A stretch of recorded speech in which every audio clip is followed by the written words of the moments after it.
पहलगाममध्ये पाकिस्तानने दहशतवादी हल्ला केला होता, ज्यामध्ये 27 भारतीयांचा मृत्यू झाला। त्यानंतर ऑपरेशन सिंदूर राबवण्यात आलं होतं। दहशतवादी तळ उद्ध्वस्त झालेत आणि त्यानंतर पाकिस्तानकडून भारतावर आता हल्ल्याचा प्रयत्न होतोय। तर संरक्षण तज्ञ सतीश ढगे सर आता आपल्या सोबत जोडले गेलेले आहेत।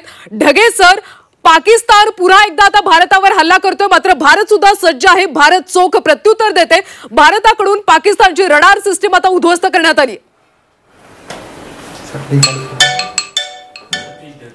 नक्कीच अत्यंत महत्त्वाची अशा प्रकारची ही घटना आपल्याला त्या ठिकाणी म्हणावी लागेल, कारण ज्या प्रकारच्या वल्गना पाकिस्तान त्या ठिकाणी करत होतं, काही तासामध्ये जो आहे पाकिस्तान एक्सपोज झालेला आहे आणि रडार सिस्टमच जर उद्ध्वस्त होत असेल, तुमची एअर डिफेन्स सिस्टमच जर उद्ध्वस्त होत असेल, तर एअर स्पेसच्या माध्यमातून जे वेगवेगळ्या प्रकारचे UAV अनमॅन्ड एरियल व्हेकल म्हणा किंवा लढाऊ विमानं म्हणा किंवा जे ड्रोन्स आहेत, ते हल्ले आता पाकिस्तान कशा प्रकारे त्या ठिकाणी थोपवू शकणार हा मोठा प्रश्नच आहे। आणि एक प्रकारे जे पाकिस्तान पूर्णतः एक्सपोज झालेला आहे आणि एक प्रकारे एअर फोर्ससाठी आता जे आहे मोकळं कुरण त्या ठिकाणी उपलब्ध होणार आहे। याच्याच अनुषंगानं पाकिस्तान एवढा एक्सपोज झालेला आहे की पुढचे काही दिवस तो खरोखरच युद्धासाठी टिकेल का हा मोठा प्रश्न त्या ठिकाणी निर्माण झालेला आहे। पण असं जरी असलं तरी पाकिस्तान जे याला रिस्पॉन्ड करण्याचा प्रयत्न करेल। पण एक गोष्ट मात्र नक्की की एअर डिफेन्स सिस्टम उद्ध्वस्त करणं, रडार सिस्टम उद्ध्वस्त करणं ही इतकी महत्त्वाची घटना आहे की त्याच्यामुळे पाकिस्तानला आपण कोपऱ्यामध्ये ढकलण्यामध्ये नक्कीच या घडीला यशस्वी झालेलो आहे। नक्कीच ढगे, तर आता भारताची पुढची स्ट्रॅटेजी नेमकी काय असू शकते? भारत कशा पद्धतीने आता कारवाई करेल? मला वाटतं पहिल्यापासूनच जे आहे ड्रोन वॉरफेअरचा या सगळ्या युद्धामध्ये, या संघर्षामध्ये महत्त्वाचा रोल असणार आहे हे मी पहिल्यापासून त्या ठिकाणी सांगतोय। त्याचं सगळ्यात महत्त्वाचं कारण हे की ड्रोन वॉरफेअरमध्ये सगळ्यात महत्त्वाचा ऍडव्हान्टेज आपल्याला जो मिळतो की आपल्या हद्दीमध्ये राहून आपण ड्रोन जे आहे दुश्मनाच्या हद्दीमध्ये पाठवू शकतो, तिथे जे आहे सर्व्हिलन्स करू शकतो, ती माहिती घेऊ शकतो आणि जर गरज असेल तर आपण तिथे सरळ सरळ जे आहे त्या जे प्रिसिजन टार्गेट्स आपल्याला त्या ठिकाणी जिथे हिट करायचे आहेत ते हिट सुद्धा करू शकतो। आणि यामध्ये जे आहे आपली मनुष्यहानी होण्याची कुठलाही धोका, ती रिस्क त्या ठिकाणी राहत नाही। या अनुषंगानं ड्रोन वॉरफेअर खूप महत्त्वाचं आहे। आणि जर एअर डिफेन्स सिस्टमच जर उद्ध्वस्त होणार असेल तर येणाऱ्या काळामध्ये इलेक्ट्रॉनिक वॉरफेअर, त्याचबरोबर ड्रोन वॉरफेअरच्या माध्यमातून अत्यंत महत्त्वाचं यश आपल्याला येणाऱ्या काळामध्ये मिळणार आहे। पण असं जरी असलं तरी पाकिस्तान सुद्धा याला नक्कीच रिटॅलिएट करेल, एरियल स्ट्राईक करण्याचा त्या ठिकाणी प्रयत्न करेल। तिथे जे आहे आपली एअर डिफेन्स सिस्टम कशी काम करते ते बघावं लागणार आहे, कशा प्रकारे आपलं एअरफोर्स त्याचा जो आहे सामना करणार आहे हे आपल्याला त्या ठिकाणी बघावं लागणार आहे। आणि जर गरज पडली तर शेवटचा तो टप्पा असेल, थेरॉटिकल पॉसिबिलिटी आहे, पण पाकिस्तानला जर खूपच कोपऱ्यामध्ये आपण ढकललं आणि आंतरराष्ट्रीय दबावाच्या माध्यमातून सुद्धा पाकिस्ताननं ऐकलं नाही तर तो अण्वस्त्र युद्धाच्या शेवटच्या स्टेजपर्यंत सुद्धा जाऊ शकतो। इतकी परिस्थिती जी आहे भीषण येणाऱ्या काळामध्ये निर्माण होऊ शकते। पण त्याच्या आधीच मला वाटतं की ज्या प्रकारची सिच्युएशन निर्माण झालेली आहे, ड्रोन वॉरफेअर, इलेक्ट्रॉनिक वॉरफेअर, जर गरज पडली तर काही कोव्हर्ट ऑपरेशनच्या माध्यमातून आपण आपले मिलिटरी ऑब्जेक्टिव्ह येणाऱ्या काहीच दिवसांमध्ये पाकिस्तान विरुद्ध हासिल करू अशी दाट शक्यता मला येणाऱ्या काळामध्ये वाटते। नक्कीच ढगे सर, सध्या आपल्यासोबत माजी लष्करी अधिकारी सूर्यकांत चाफेकर सर सुद्धा जोडले गेलेत। चाफेकर सर, भारताकडून पाकिस्तानचे रडार सिस्टीम आता उद्ध्वस्त करण्यात आलेले आहेत, कशा पद्धतीने कारवाई होते? पुढे नेमकं काय काय घडू शकतं?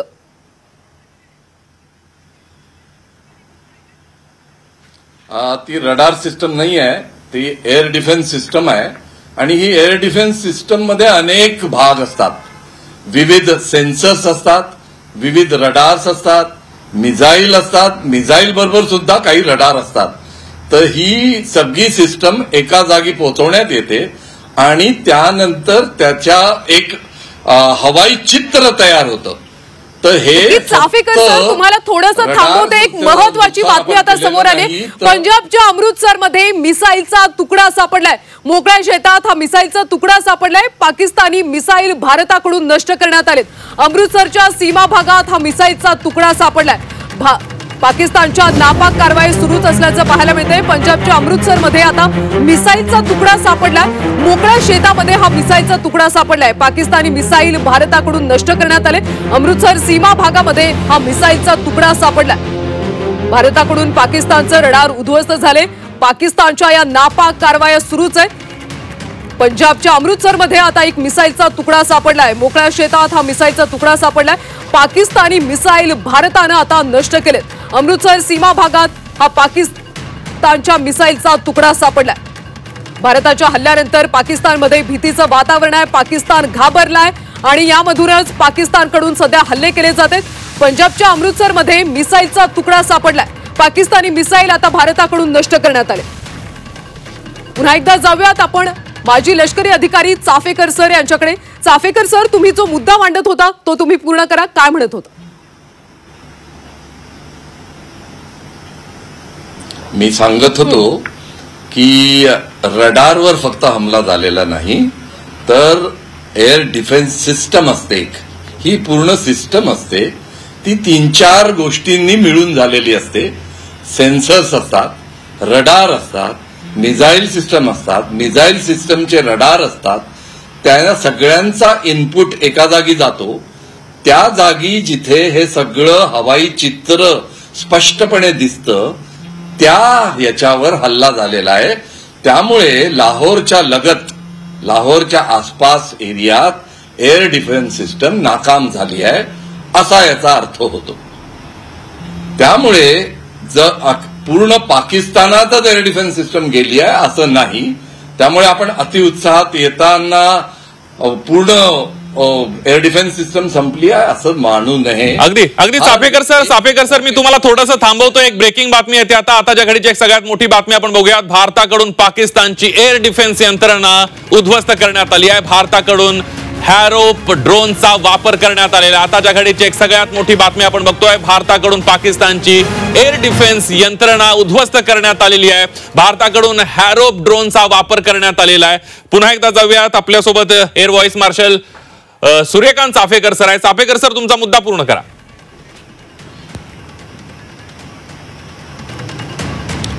याचबद्दल आपण बोलत होतो. मी सांगणारच होतो की कोणत्या तरी ड्रोनद्वारे ही ऍक्टिव्हिटी झाली आहे. कारण एअर डिफेन्स सिस्टम हयात असताना विमान पाठवणं बरोबर नसतं. पण आता जर ही एअर डिफेन्स सिस्टमच खराब केली आहे आपण, तर त्या लाहोरच्या आसपास एरियामध्ये आता आपल्याला त्यांच्या एअर डिफेन्स सिस्टमचा तेवढा मज्जाव राहणार नाही.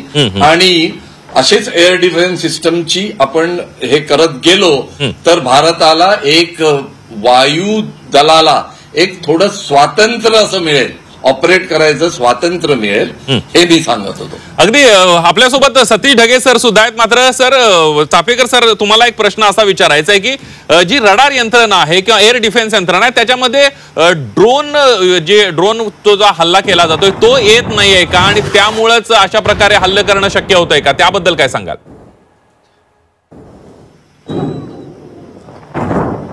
ड्रोनचं असं असतं, जे विमान असतं त्याच्या विमानाची रडार सिग्नेचर म्हणजे रडारवर ते केवढा दिसेल, एक डॉट दिसेल का थोडा मोठा दिसेल, याच्यावर रडारवर दिसेल की नाही हे कळतं. ड्रोन हा जात्याच अतिशय छोटा असतो, अतिशय छोटा असतो.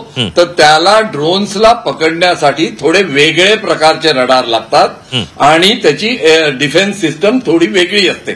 ते थोडं रडारवर पकडणं कठीण असतं. ती सिस्टम लाहोर एरियात नसल्याने हे जो आपलं हेरॉन ड्रोन तिथे जाऊ शकलं अशी शक्यता आहे.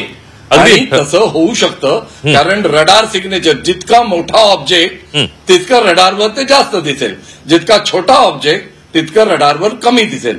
तर ड्रोन्स आणि युएव्हीज रडारवर पकडणं एक्सपर्ट लोकांना आणि रडारच्या कोणत्या जातीचं रडार यूज होत आहे त्याच्यावर अवलंबून असतं. त्यामुळे हा अटॅक सक्सेसफुल झाला असं मी म्हणेन. अगदी आपल्यासोबत संरक्षण तज्ञ सतीश ढगे सुद्धा आहेत. सतीश ढगे सर, आपण बघितलं की कशा पद्धतीनं भारतानं हे एअर डिफेन्स सिस्टीमच उद्ध्वस्त करून टाकलेली आहे.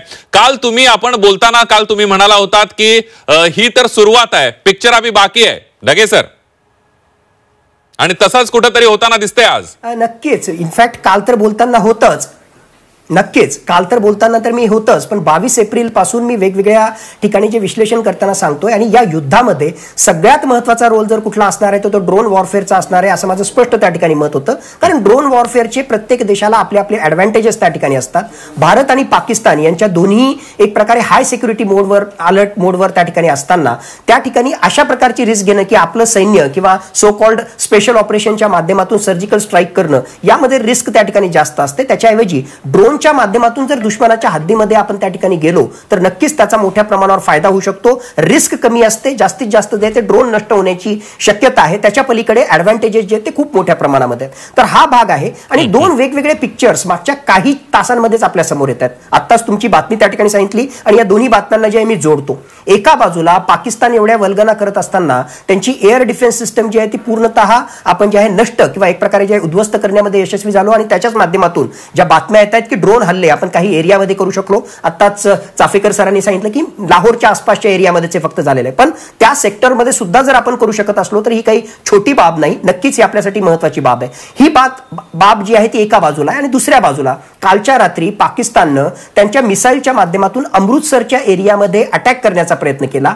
त्यांच्या मिसाईलला इंटरसेप्ट करण्यामध्ये आपली सिस्टम जी आहे ती यशस्वी त्या ठिकाणी ठरली. त्यांचं मिसाईल आपण इंटरसेप्ट केलं आणि आपण नष्ट केलं आणि त्याच मिसाईलचे काही तुकडे हे अमृतसरच्या आसपासच्या एरियामध्ये सापडलेले. त्याचं नक्कीच त्याचं फॉरेन्सिक अनालिसिस होईल. पण एक प्राथमिक अंदाज असा सांगतो की PL-15 मिसाईल जे आहेत चायनीज, तर ते PL-15 मिसाईल्स हे असण्याची शक्यता आहे. अजूनही ते जे आहे कन्फर्मेशन झालं नाही. म्हणजे चायनाचा पाकिस्तानला रोल असताना सुद्धा आमची एअर मिसाईल डिफेन्स सिस्टम एवढी तगडी आहे की तुमचं PL-15 सुद्धा आम्ही रोखू शकतो. आणि दुसऱ्या बाजूला 12 ते 24 तास सुद्धा तुमच्या ज्या वल्गना आहेत त्या टिकल्या नाही, तुम्ही एक्सपोज झाले आणि त्याच्या माध्यमातून आम्ही कुठल्या म्हणजे लेवलपर्यंत जाऊ शकतो याची फक्त चुणूक आहे. म्हणूनच काल मी सांगितलं होतं येतो बस झाकी आहे. आणि खरोखरच ती झाकी जी आहे अतिशय सिस्टमॅटिकली आपण ती राबवली. आपली जो फेज 1 ऑपरेशन सिंदूरचा होता तो आपण फत्ते केला आणि आता जे आहे त्याला नाव द्यायचं फेज 2 का नाही हा वेगळा भाग त्या ठिकाणी. पण ऑलरेडी आपण जे आहे पुढे सरकतोय आणि दहशतवादाशी संबंधित त्यांचे आका असतील, काही महत्वाचे टार्गेट्स असतील. काल 9 टार्गेट्स आपण उद्ध्वस्त केले. इंटेलिजन्स इनपुटच्या माध्यमातून 21 टार्गेट्स आहेत. म्हणजे माझ्या मते अजूनही जे आहेत 12 टार्गेट्स बाकी आहेत. सध्याचं लेटेस्ट सिच्युएशन काय आपल्याला माहित नाही, त्या ठिकाणी दहशतवादी आहेत नाहीत, पण अजूनही जे आहे हा लढा जो आहे तो खूप मोठा आहे आणि येणाऱ्या काळामध्ये जे आहे नक्कीच भारतीय लष्कर त्याला सामोरं जाईल. अगदी पुन्हा एकदा जातोय चाफेकर सर आपल्यासोबत आहे. चाफेकर सर, आपण बघितलं पाकिस्तान आगळी करणार हे आता सगळ्यांनाच माहित होतं आणि भारत तयार सुद्धा होता. 15 ठिकाणांवर हल्ला करण्याचा प्रयत्न पाकिस्ताननं केला, मात्र ते हल्ले हाणून पाडलेले आहेत. आपली एअर डिफेन्स सिस्टीम कशी आहे आणि कशा पद्धतीनं पाकिस्तानला सडेतोड उत्तर आपण देऊ शकतोय?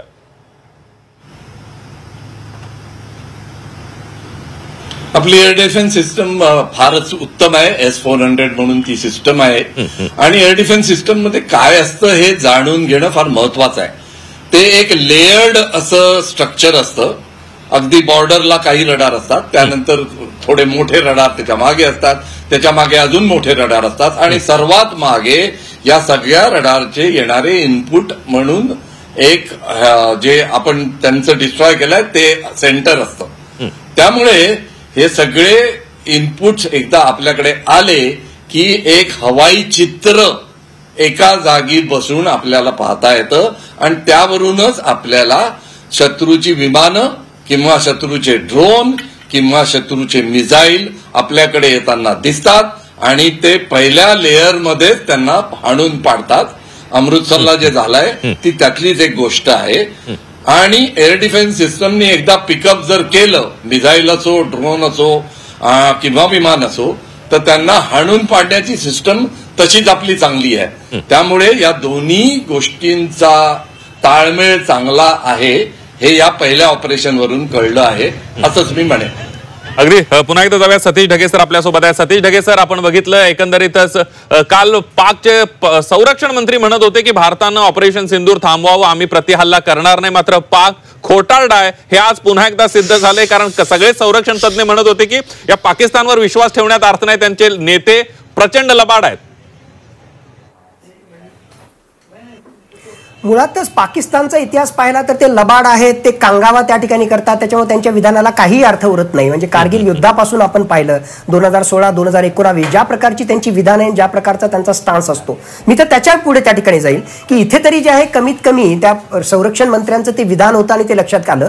पण खऱ्या अर्थानं पाकिस्तानमध्ये जे आहे कोण कंट्रोलमध्ये आहे? तिथलं सरकार कंट्रोलमध्ये नाहीच आहे. तिथे खऱ्या अर्थानं जर कंट्रोलमध्ये कोणी असतं तर तिथला पाकिस्तानच्या लष्कराचा जो लष्कर प्रमुख असतो, आज घडीला मुल्ला मुनीर जो आहे तो मुल्ला मुनीर जो आहे तो खऱ्या अर्थानं पाकिस्तानचा जो आहे करता धरता त्या ठिकाणी आहे आणि त्यासाठीच त्याला त्याचं टेन्युअर वाढवून घ्यायचं आहे आणि त्याचा हाही प्रयत्न असेल की पाकिस्तानमधला पुन्हा आणखीन एक लष्कर शहा, एक प्रकारे हुकुमशहा बनवण्याची त्याची सगळी तयारी सुरू असेल. त्यामुळं संरक्षण मंत्र्यांनी काहीही विधान केलं तरी जे आहे माझ्या मते त्याला दीर्घकालीन अनुषंगाने जर आपण पाहिलं तर त्याला विशेष काही अर्थ राहत नाही. त्यांचं लष्कर काय करतंय, त्यांच्या लष्कराची काय भूमिका आहे हे आपल्याला पाहणं आवश्यक आहे. आणि पाकिस्तानच्या लष्कराची जी छिछूथुथू झाली मागच्या 12 ते 24 तासामध्येच, त्या अनुषंगानं पाकिस्तानचं लष्कर आता कशा प्रकारे रिटॅलिएट करतं, काय प्रयत्न करतं, हे सगळं पाहणं जे आहे नक्कीच महत्त्वाचं ठरणार आहे. पाकिस्तानच्या या राजकारण्यांनी बोलणं यामध्ये जे आहे काही विशेष तथ्य नाही, ते फक्त मीडियासमोर येतात, बोलतात आणि इतिहास असा सांगतो की त्यांना जे आहे त्यांची पाकिस्तानची जनताही भाव देत नाही आणि लष्कर तर नक्कीच देत नाही. अगदी चाफेकर सरांच्याकडे पुन्हा एकदा जातोय. चाफेकर सर, आपण बघितलं काही भारतानं हल्ले केलेले आहेत, दहशतवाद्यांचा खात्मा केलाय, 9 तळ उद्ध्वस्त केलेत, पुन्हा ड्रोनच्या द्वारे हल्ला करण्यात आलेला. मात्र आता भारतानं सुद्धा सावध राहणं गरजेचं आहे. कोणकोणत्या पातळीवर भारतानं काळजी घेणं गरजेचं आहे पाकिस्तानचे हल्ले परतवून लावण्यासाठी? चाफेकर सर.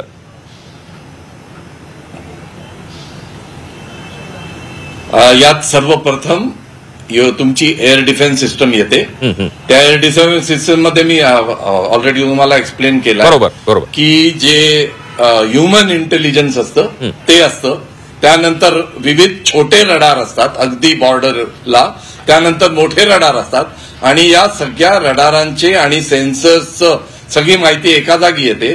त्यामुळे पूर्ण वेस्टर्न बॉर्डरचं अशा अनेक रडाराचं जाळं असल्यामुळे एक हवाई चित्र आपल्यासमोर स्पष्टपणे दिसतं. तर ते चित्र जर स्पष्टपणे दिसलं तर येणाऱ्या इनकमिंग मिसाईल्स किंवा विमानांवर तुम्ही प्रतिहल्ला करून ते आपल्या भागात शिरण्याआधीच त्याला डिस्ट्रॉय करतो. अमृतसरला जे झालाय तो त्यातलाच भाग आहे आणि ही सिस्टम चांगली आहे आपल्याला नेहमीच माहिती होतं, त्याच्यावर अनेकदा प्रॅक्टिस झालेली आहे आणि आता प्रत्यक्ष युद्धस्थितीत त्याचं परीक्षण झालेलं आहे. त्यामुळे आता हे हल्ले प्रतिहल्ले चालतीलच. पण मी तुम्हाला एक गोष्ट इथे स्पष्ट करू इच्छितो की पाकिस्तान हे 2 दिवसाच्या किंवा 1.5-2 दिवसाच्या वर सस्टेन करू शकणार नाही. त्यांच्याजवळ एवढे सामुग्रीच नाही की ते त्याच्यापेक्षा जास्त सस्टेन करू शकेल. तर त्यांचा हा डेस्परेट अटेम्प्ट आहे 1-2 दिवसाचा आणि तो आपण चांगलाच पेलून धरू यात मला शंका नाही. आणि त्याचेच एक्झाम्पल्स आता पुढे येत आहेत आणि त्यांनी कितीही आपल्याला हुसकवण्याचा प्रयत्न केला तरी आपण याचं एस्केलेशन होऊ देणार नाही, कारण तो आपला एमच नाही आहे. आपल्याला आतंकवाद्यांचा बिमोड करायचा आहे, आपण एम बरोबर लक्षात ठेवणार. पण हे ऍक्शन आणि रिॲक्शन वाला गेम चाललाय. त्यांनी 15 जागी ग्राउंड अटॅक केल्यामुळे आपण त्यांच्या रडार सिस्टमवर अटॅक केला की त्यांचा हवाई हमला होऊ नये. तर हे प्रिकॉशनरी मेजर आहे, याला ऑफेन्सिव्ह डिफेन्स असं म्हणतात. बिलकुल. आपल्या डिफेन्ससाठी आपण सिलेक्टिव्ह ऑफेन्सिव्ह केला तर हे तंत्र आजमावण्यात आणि करण्यात काहीही हरकत नसते. जगाला सुद्धा याची कल्पना चांगली आहे. तर आपण एस्केलेशन नक्की होऊ देणार नाही अशी माझी खात्री आहे. अगदी ढगे सरांच्याकडे जातोय. ढगे सर, जसं चाफेकर सरांनी सांगितलं की पाकिस्तान ह्या सगळ्या कुरापती 2 दिवसांच्या वर पेलू शकत नाही, कारण त्यांची तेवढी ताकदही नाही आहे आणि त्यांना परवडणारं सुद्धा नाही. आपल्याला माहित आहे की पाकिस्तान मोठ्या आर्थिक संकटात आहे, शस्त्रास्त्र सुद्धा विकून खाण्या एवढी त्यांची आता मजल पोहोचलेली आहे. ढगे सर. नक्कीच चाफेकर सर जे आहेत, Chaphekar sir air vice marshal राहिले, दांडगा अनुभव आहे आणि एअरफोर्सशी संबंधित त्यांचं जर हे विधान त्या ठिकाणी असेल तर माझ्या मते जे आहे तिथेच आपण फुल स्टॉप त्या ठिकाणी ठेवावा. आणि नक्कीच आपण आपल्यापर्यंत जे इनपुट्स आपल्यापर्यंत आता जे आलेले आहेत की मुळात जर एकूण सिच्युएशन आपण पाहिली तर पाकिस्तानची अर्थव्यवस्था दूरपर्यंत सपोर्ट करत नाही की पाकिस्तान कुठल्याही युद्धाला सामोरं जाऊ शकेल. एकूणच त्यांच्याकडची लॉजिस्टिक मॅनेजमेंट आपण जर पाहिली, म्हणजे वेगवेगळ्या प्रकारची शस्त्रास्त्र, दारुगोळा हा जर पाहिला तर तो सुद्धा 4 दिवस सुद्धा पुरेल एवढा सुद्धा त्यांच्याकडे त्या ठिकाणी नाही. आणि हे मी म्हणत नाहीये तर त्यांच्या अगोदरचे जे लष्कर प्रमुख बाजवा होते त्या बाजवांनी मागच्या वर्षी वेगवेगळ्या प्रकारच्या ज्या एक्सरसाइजेस असतात त्या एक्सरसाइजेस कॅन्सल केल्या मिलिटरीच्या. का? कारण त्यांच्याजवळ तेवढा पैसाच नाही, तेवढं शस्त्रास्त्रच नाही, म्हणून त्यांना ते कॅन्सल करावं लागलं. ज्यांना मिलिटरी एक्सरसाइज कॅरी करण्या इतक्या सुद्धा शस्त्रास्त्र किंवा दारुगोळा त्यांच्याकडे नाही, ते भारतासमोर काय उभा राहणार? जी जगातली 5वी सर्वात मोठी अर्थव्यवस्था आहे, अतिशय मजबूत अशा प्रकारचं मिलिटरी पार आपल्याकडे त्या ठिकाणी आहे. अशा सामरिक सामर्थ्यासमोर, आर्थिक सामर्थ्यासमोर, आंतरराष्ट्रीय दृष्टिकोनातून एक उभरता अशा प्रकारची महासत्ता असं आपली सगळी ओळख त्या ठिकाणी असताना नक्कीच आपल्या समोर पाकिस्तान उभा राहू शकत नाही, हे सत्य आहे. आणि 12 ते 24 तासामध्येच पाकिस्तानने कितीही वल्गना केल्या असल्या तरी त्यांचा दावा किती फोल आहे हे समोर त्या ठिकाणी आलेला आहे. तर माझ्या मते नक्कीच येणाऱ्या काही दिवसांमध्ये, आता हे पाकिस्तानवर डिपेंडंट आहे की तो कितपर्यंत याला खेचू त्या ठिकाणी शकतो किंवा कितपर्यंत खेचण्याची त्याची इच्छा आहे. आणि मला नेहमी त्या ठिकाणी वाटतं की शेवटचा त्याचा जो हुकमी एक्का असणार आहे तो न्यूक्लिअर वॉरचा असणार आहे, क्षेपणास्त्राचा असणार आहे. ते काही सोपं नाही, त्याच्यासाठी आपणही तयार आहोत, पण आंतरराष्ट्रीय दबावाच्या माध्यमातून त्याला त्यापासून परावृत्त करणं हा जो आहे एक महत्वाचा टप्पा सगळ्या जगासमोर असणार आहे. तिथपर्यंत हे जाणारच नाही आणि त्याच्या अगोदर मात्र पाकिस्तानची दानादान उडणार हे मात्र तेवढंच नक्की. अगदी चाफेकर सरांच्याकडे पुन्हा एकदा जाऊया. चाफेकर सर, आपण बघितलं की पाकिस्तानची एअर डिफेन्स सिस्टीम जी आहे ती उद्ध्वस्त करण्यात आली आहे. ही पाकिस्तानची एअर डिफेन्स सिस्टीम नेमकी कशी होती थोडंसं जाणून घ्यायचं आहे सर. चाफेकर सर, हे बघा, प्रथम मी हे सांगू इच्छितो की पाकिस्तानची पूर्ण एअर डिफेन्स सिस्टम पाकिस्तानची, ऐकू येत आहे तुम्हाला? येतंय सर, येतंय, बोला. हॅलो, हा सर, सलग बोला. ऐकू येत आहे? हा, येतंय येतंय. पाकिस्तानची पूर्ण डिफेन्स, पाकिस्तानची पूर्ण एअर डिफेन्स सिस्टम नेस्तनाबूत झालेली नाही, उद्ध्वस्त झालेली नाही. एअर डिफेन्स सिस्टम ही वेगवेगळ्या पॉकेट्स मध्ये असते. जसं आपल्या वेस्टर्न बॉर्डरला आहे तसंच त्यांच्या ईस्टर्न बॉर्डरला वेगवेगळ्या पॉकेट्स मध्ये आहे. तर लाहोर एरियात एक असेल, कराची एरियात एक असेल, पंजाब साईडला एक असेल. तर त्या 3-4 एरियांपैकी एका एरियाचं एअर डिफेन्स सिस्टम उद्ध्वस्त करण्यात आलेलं आहे. हा पण म्हणजे याचं महत्व पण बरंच आहे, पण हे पॉकेटमध्ये आहे, आपण लक्षात घेतलं पाहिजे. एंटायर एअर डिफेन्स सिस्टम त्यांची नेस्तनाबूत झालेली नाही. त्यांची जी एअर डिफेन्स सिस्टम आहे ही चायनीज आहे आणि ती पण आतापर्यंत जे रिझल्ट येत होते ती बरी आहे.